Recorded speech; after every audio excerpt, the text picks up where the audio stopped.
नमस्कार, बहुत स्वागत है आप सभी का। न्यूज 18 का डिजिटल प्लेटफॉर्म देख रहे हैं आप। मैं हूं आपके साथ पूजा सचदेवा। भारत पाकिस्तान के बीच जो तनाव की स्थिति रही, उसमें एक बात साफ हो गई कि कौन भारत के साथ खड़ा है और कौन दुश्मन देश के साथ, मतलब पाकिस्तान के साथ। यानी कि कौन अपना है और कौन पराया, किसने विश्वासघात किया। तुर्की और अजरबैजान, ये दो ऐसे देश हैं जिन्होंने खुलकर पाकिस्तान का समर्थन किया। और यह समर्थन सिर्फ बयानों से, यानी कि सिर्फ शब्दों से नहीं था, यह समर्थन हथियारों से भी था, यह समर्थन ड्रोन से भी था। इंटरनेशनल बॉर्डर और एलओसी पर लगभग 300-400 ड्रोन्स के साथ हमले की कोशिश की गई और ये ड्रोन मेड इन टर्की थे।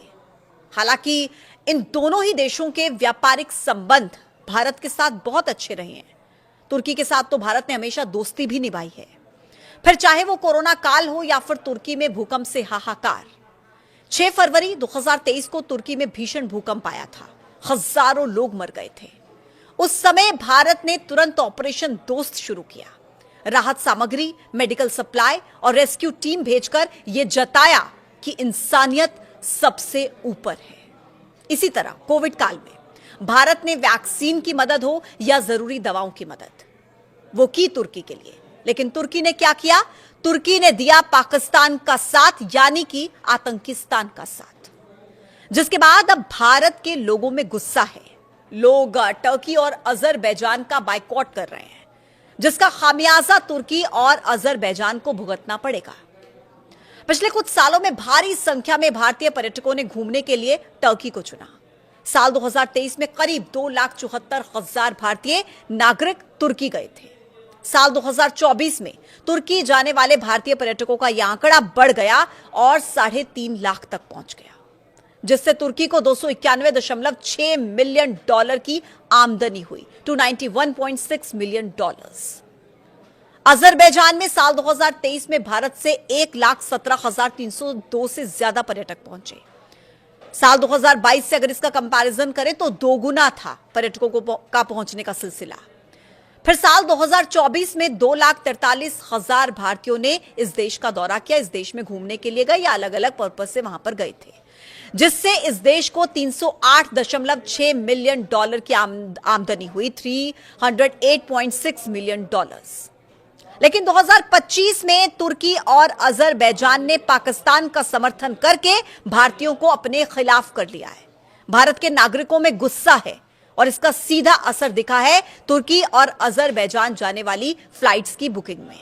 लोग जमकर इन दोनों देशों की प्लान की गई अपनी यात्राओं को कैंसिल कर रहे हैं। ट्रैवल वेबसाइट मेक माई ट्रिप के हिसाब से इन दोनों ही देशों के लिए बुकिंग में करीब 60% की गिरावट आई है और कैंसिलेशंस भी बढ़ गए हैं। हालांकि आपको पता है कि तुर्की को अभी से इसका खतरा हो रहा है कि अगर भारत के लोगों ने बॉयकॉट किया तो बड़ा नुकसान हो जाएगा, अर्थव्यवस्था में बड़ा नुकसान हो जाएगा, आमदनी में बड़ा नुकसान हो जाएगा। और इसीलिए टर्की पर्यटन विभाग की तरफ से एक लेटर जारी किया गया।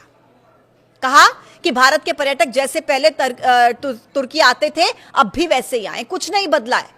हम आपके कंफर्ट का, आपकी सेफ्टी का पूरा ख्याल रखेंगे। लेकिन भारत के लोग कह रहे हैं नहीं, हम नहीं आएंगे। और सोशल मीडिया पर आप देखिए, boycott Turkey, boycott Azerbaijan, boycott Turkey and Azerbaijan, ये सब कुछ वहां पर आपको देखने को मिलेगा। ये एक आप देखिए अभियान सा चल रहा है।